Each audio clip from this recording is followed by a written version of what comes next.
International Union for Conservation of Nature (IUCN). The International Union for Conservation of Nature is an international organization working in the field of nature conservation and sustainable use of natural resources. Founded in 1948. Headquarters are in Gland, Switzerland.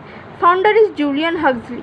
CEO is Bruno Oberli. IUCN's objectives are to influence, encourage and assist societies throughout the world to encourage the integrity and diversity of nature. They also ensure that any use of natural resources is equitable and ecologically sustainable. IUCN has become the global authority on the status of natural world and the measures needed to safeguard it.